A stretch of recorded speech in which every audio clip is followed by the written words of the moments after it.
When you make a short film, they always say there's the film you think you're going to make, and then there's the film that you actually do make. This was never more true than with our latest short film, Kill or Be Killed. I knew that this was going to be our most challenging, most difficult shoot to date, and I wanted this to be a culmination of everything that I had learned throughout my career so far, as well as almost an exact replica of our storyboards. But then we got on set and, of course, nothing was working and nothing was going as planned. So I thought I'd make a video explaining some of the mistakes I made with the film and how we addressed them on set and in post. This shot was supposed to be a dolly zoom to create that vertigo effect on our main character once he sees the person getting hacked to death. The problem we faced was we didn't have a servo lens, which servo lenses create a really smooth zoom. So with our regular zoom lens, the zoom was jittery, combined with the fact that the track for our slider wasn't nearly long enough. So we weren't getting the actual intended effect with this shot, and it looked kind of sloppy. So we ultimately decided on scrapping the zoom altogether and just focused on getting a slider push in, and then since the slider push in wasn't nearly long enough, we just amplified that in post using a digital zoom. So this was our original footage, and this was our final footage. The majority of this short film was not supposed to be shot handheld.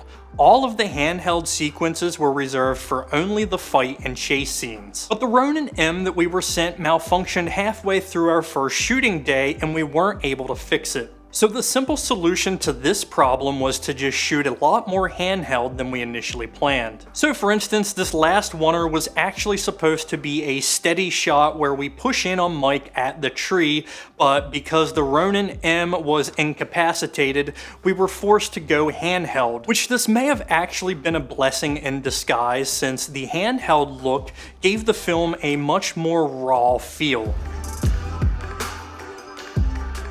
We shot the scene with Buddy and Mike in just 2.5 hours after the creek fight scene, which took the majority of our shooting day. The first part of this scene turned out really well, and in fact, I actually prefer the foggy look of the original footage over the footage that we reshot. However, as the shots went on and the takes took longer, we started running out of time before we lost the sun, which meant we were rushed through some of the most important beats of the scene. Shots were rushed and or thrown out the window entirely, and in the editing room I just didn't have the footage or beats that I needed to create a suspenseful scene. This combined with the fact that everything we shot the next day, which was the last 5 minutes of the film, didn't have the same weather continuity as what we had shot with Mike and Buddy. And all of this stuff happens within the same time frame, so the weather being off would be a huge glaring issue within the film. So ultimately we had to scrap the footage that we had initially shot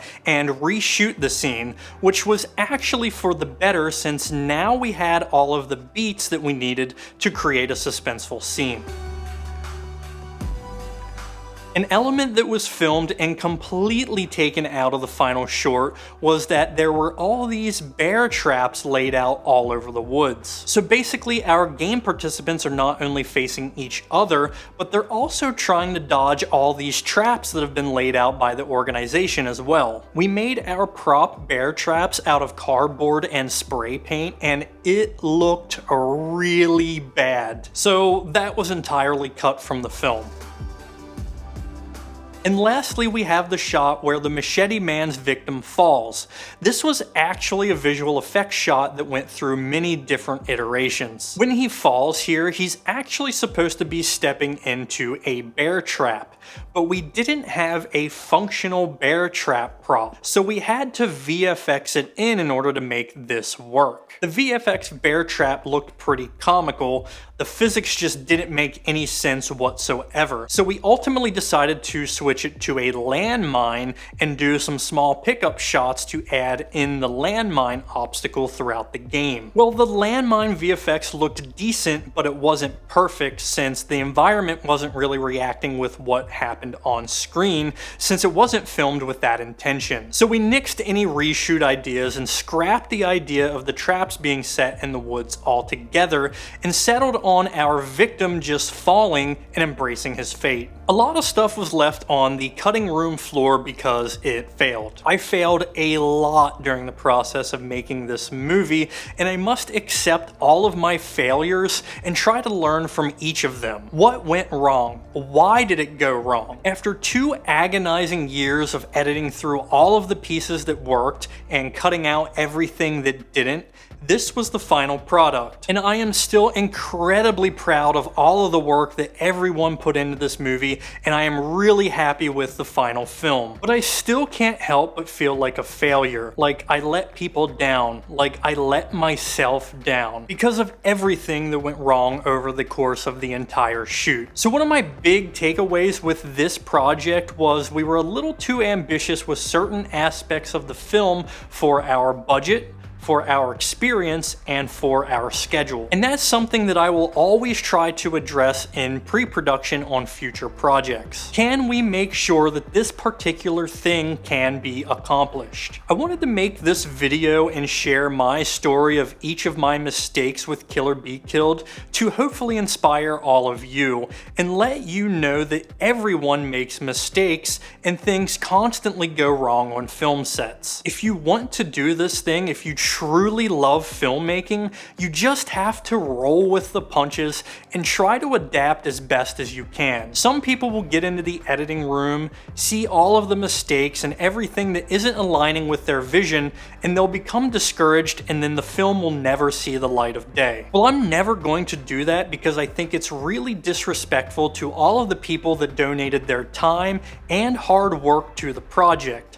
So I'm always going to search for solutions and not excuses. I could have scrapped the project because I was unhappy with certain aspects of the movie not turning out the way I had initially planned, but yet I persisted and found a way to still tell the story with the footage that we did have. Not everything is going to be perfect in filmmaking, especially when you don't have a budget. The sooner you accept that, the better off you'll be. The only thing left for me to do is reflect upon everything that I failed at for this short film and try to focus on how I can do a better job with the next one. Because filmmaking is problem solving, and every film has its own unique set of problems and obstacles to overcome. If you're a perfectionist like I am, you're never going to make the film that you set out to make. It's best that you just accept it and craft the film that you did make, learn from your mistakes, and then move on to the next one. Because that's the way you learn and grow as a filmmaker. And that's going to do it for this week's episode of Behind a Short. Just a really quick reminder that Kill or Be Killed posters and canvases are on sale in our merch store, so links are in the description below if you're interested in checking any of those out. We do also have a brand new Patreon, so if you want to become a supporter of our channel, in return you can get early access to our videos as well as exclusive extended behind the scenes featurettes. And as always, if you enjoyed this video, please like it, share it, subscribe to the channel, drop a comment below, and we'll see you next time for another episode Behind a Short.